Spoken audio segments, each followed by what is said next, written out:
వచ్చాడు, ఒక లింగాన్ని పెట్టాడు, ఈశ్వరుడు అనేక వరాలు ఇచ్చాడు. అయితే ఆ లింగం ఎక్కడుందో ఒకసారి చెప్పే ప్రయత్నం చేస్తాం.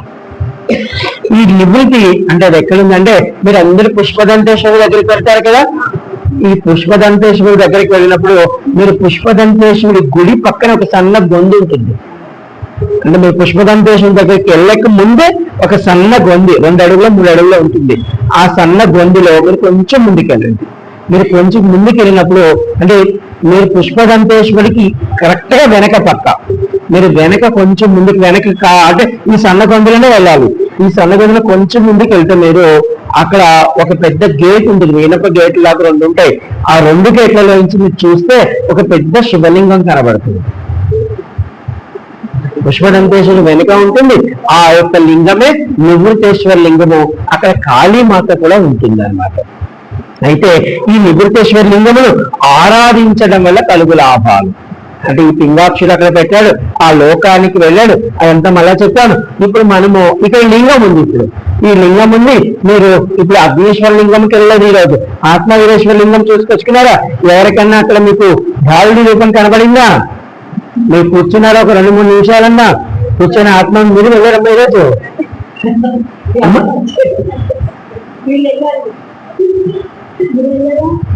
అంటే మీకు ఇప్పుడు అర్థమైంది కదా. మీరు మనకి ఇంకొక 2 రోజులు పోతే ఈ యొక్క ఘాట్లో నీళ్లు తగ్గుతాయి. లేదు మీరు మణికర్ణిక ఘాట్ పక్కనే సింధు ఘాట్ ఒకసారి ఎప్పుడైనా వెళ్ళి అంటే మీరు ప్రయత్నం చేయండి.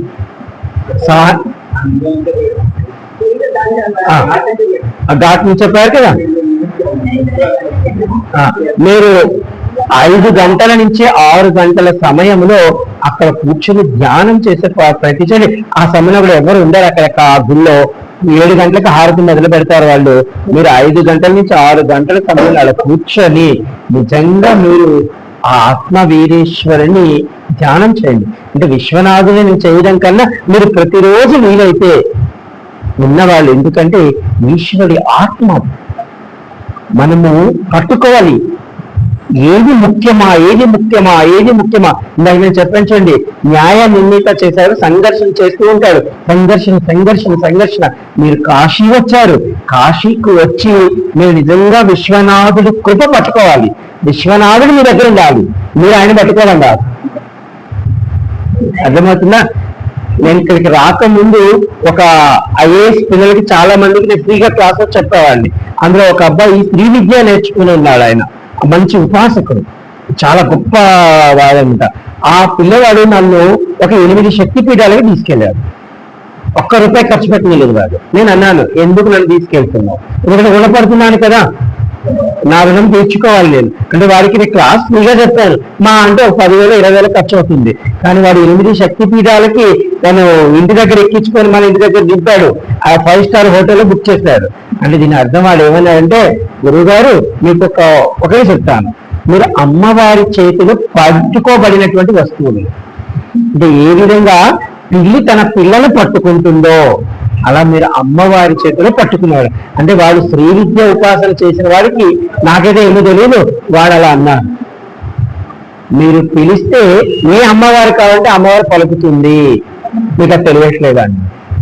నిజమే కావచ్చు, కానీ ఈశ్వరుడికి ఆశ్రయించాడు, అది పెద్ద నాకు కాదు, ఇంకా నాకు అవుతుంది. అంటే ఇక్కడ చూడండి, ఈ నివృత్తేశ్వర లింగాన్ని ఆరాధించడం వల్ల సంపద, ఆరోగ్యము, కీర్తి కలుగుతుంది. అంటే ఇక్కడ ఉన్నాడు కాబట్టి మీరు రోజు ఎట్లా వెళ్తారు, రోజు పుష్పదంతేశ్వరిని చూడండి, అలాగే మీరు ఆ యొక్క నివృత్తేశ్వరిని చూడండి. ఇంకొకటి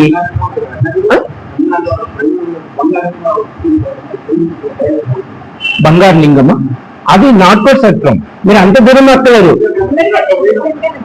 మీరు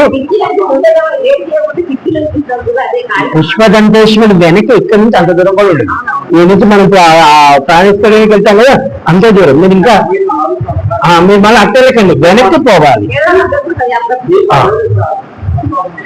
అంటే నేను ఇందాక ఏం చెప్పానంటే ఆత్మవీరేశ్వరుని పట్టుకున్నాను అనుకోండి, నిజంగా మీరు కాశీ వచ్చి 47,000 కోట్ల శివలింగాలు వాటి అనుగ్రహం కావాలి, వద్దని నేను చెప్పను. కానీ వాటన్నింటికంటే హైలైట్ అయిన వాడు ఆత్మవీరేశ్వరుడు. ఈశ్వరుడు యొక్క ఆత్మ, ఆయన్ని ఆత్మను పట్టేశారనుకోండి, అంటే మనసును పట్టడం కాదు, మనసు కావాలంటే చంద్రుడి దగ్గరికి వెళ్ళాలి. మీరు ఆత్మనే పట్టారు అంటే ఒక వ్యక్తికి ఆత్మలోకి వెళ్ళిపోయాం మనం. ఇక మనం చనిపోయినా కానీ, ఆ వ్యక్తి చనిపోయినా కానీ మన ఇద్దరు సంబంధం ఉంటుంది అక్కడ. అందుకే అర్జునుడు అంటాడు కృష్ణుడు, నీకు నాకు ఎప్పటి నుంచో సంబంధం ఉంది, నువ్వు అనుకున్నావు, నువ్వు తెలియట్లేదు, నా శరీరాన్ని చూస్తున్నావు, నేను నీతో మాట్లాడుతుంది ఆత్మతో, నేను చెప్తున్నా నీ ఆత్మకే, నీ శరీరానికి కాదు అనమాట. అంటే ఈ నివృత్తి లింగాన్ని మీరు చేశారనుకోండి, సంపద వస్తుంది, ఆరోగ్యం వస్తుంది, కీర్తి వస్తుంది. అష్టదిక్పాలకులో 4వ లింగము ఈ నైరుతి లింగం. అంటే ఈ నైరుతి లింగాన్ని మీరు కానీ, నేను ఎందుకు చెప్తున్నానంటే దగ్గర ఉంది చూడండి అని, మనకి ఒకవేళ తెలుసో తెలియకో గత జన్మలలో చెడు వాసనలు ఉన్నాయనుకోండి, అంటే మనం ఇప్పుడు ఎవరో మనల్ని బాగా ఇబ్బంది పెట్టారు, వీడు వాడిని ఎప్పుడు వీళ్ళు 4 తందాము, లేకపోతే 4 గుదదాము, లేకపోతే ఏదో వచ్చేస్తే మనకి. ఇప్పుడు అనవసరంగా ఎవరైనా మనం అన్నారనుకోండి, మనల్ని ఒక మాట, మనం చేయని మాటకి నేను కూడా ఇక్కడ కాశీకి వచ్చాక నన్ను ఇబ్బంది పెట్టాక అనుకుంటాను, రోజు మళ్ళీ వెళ్ళి ఈశ్వరుడు క్షమాపణ చెప్పుకుంటాను. ఆ ఫోన్లో వాళ్ళు నన్ను అంటే అన్నారు, నా పాపం ఈశ్వరుడు నాతో చెప్తాడు, నువ్వేం దిగులు పడకు, నీ పాపం పోయింది. ఇప్పుడు కాశీ వచ్చినప్పుడు చాలా సందర్భాల్లో చాలా మంచిగా నేను చేయాలని ప్రయత్నించాను, చాలా మంది తప్పు పెట్టారు, పెద్ద స్థాయిలో ఉన్న వాళ్ళు కూడా నేను తప్పు పెట్టారు. ఈశ్వరుడు ఆ రోజు వస్తుంది, వాళ్ళు క్షమాపణ చెప్పిస్తాను నీకు, నీవేం కంగారు పడు. నేను అనుకోలేదు, నేను ఆ సమయంలో నేను బాధపడేవాడిని వాళ్ళతో, అంటే ఒక టీచర్గా నేను దానికి తప్పు మీరు ఎందుకు చేస్తారని గొడవ పడాలనుకునేవాడిని. కానీ ఈశ్వరుడు ఏంటో వదలే అంటే చూడండి, అంటే మనకి ద్వేషాలు ఉంటాయి, మనలో రాగ ద్వేషాలు నిండిపోయి ఉంటాయి మన శరీరంలో. ఇవి పశుత్వ లక్షణాలు. ఎందుకంటే మనం ఉప్పు కారాలు తింటున్నాం కాబట్టి ఇవి ఉంటాయి మన దగ్గర. కాబట్టి ఇవి ఎప్పుడు ఉన్నాయో ఎలా ఉన్నాయో మనకు తెలియదు, అర్థమవుతున్నాయి. ఇవన్నీ పోవాలి అంటే మీరు ఆ యొక్క నివృత్తేశ్వరిని చూశారనుకోండి, అంటే మీరే చూడండి, ఇప్పుడు మీరు మీ ఇంట్లో దోమలు వస్తాయి కదా, నేను బెంగళూరులో చూశాను, ఒక జైన్ టెంపుల్కి వెళ్ళాను. ఆ జైన్ టెంపుల్కి వెళ్తే ఒక పెద్ద ఆయన పాప కూర్చొని చాలా చక్కగా ధ్యానంలో ఉన్నారు, దిగంబరంగా ఉంటారు వాళ్ళు, ఈశ్వరుడే వాళ్ళ రకంగా చెప్పాలంటే. అలా ఉన్న ఆయన దగ్గరికి 2-3 దోమలు వచ్చి కూర్చున్నాయి. నేను ఆయన చంపబోయాను, ఆయన చంపనీయలేదు. నాకు అర్థం కాలేదు, గురువారండి ఆయన మంచి రూమ్లో కూర్చోన్నాడు, ఏ రూమ్లో ఎక్కడ వచ్చాయి పాపం, అది కుట్టపోతే అన్నాడు. దోమని కూడా చంపకూడదు మనము అంటే దీని అర్థం ఏంటంటే అది ఏ జన్మలోనూ ఈయన శత్రువు, అది అర్థమవుతుందా. దోమ వచ్చి ఈయన కుడుతుందంటే ఏ జన్మలోనూ వాళ్ళిద్దరు శత్రువులు. ఇట్లా అది వచ్చి కుట్టి తనకు కావాల్సింది ఏదో తీసుకొని వెళ్ళిపోయింది అనుకోండి, అక్కడికి దానికి ఆ కర్మ రుణం పోతుంది. అలా కాక దాన్ని కొట్టేమనుకోండి, చంపేసామనుకోండి, అది మళ్ళా పగబడుతుంది మనకి. అది మళ్ళా పగబట్టి మళ్ళా వచ్చి మనకి పాముగా కాటు వేస్తుంది. ఇది జరిగింది, ఒక వృత్తాంతంలో ఉంది. ఇది మీకు ఎక్కడ ఏంటని తర్వాత చెప్తాను.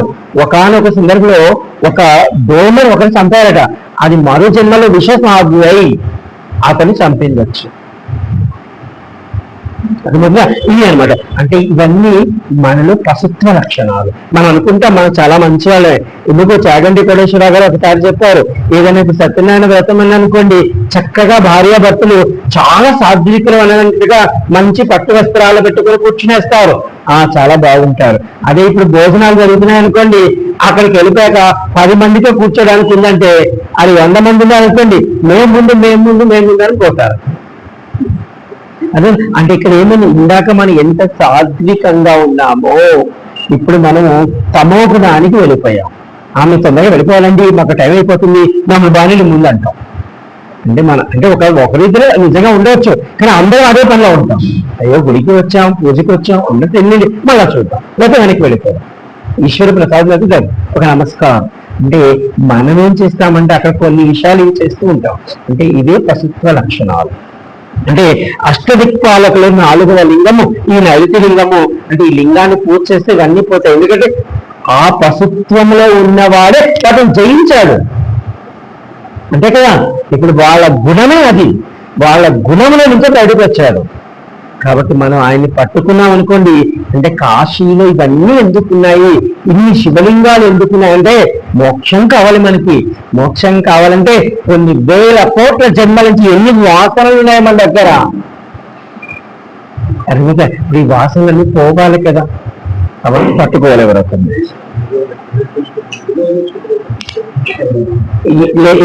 ఈ నైరుతి లింగాన్ని పూజించడం వల్ల దుష్ట శక్తులు, మనకి అనుకూలమైనటువంటి శక్తులు ఇవన్నీ మనకి శ్రేయస్సుని కలిగిస్తాయట.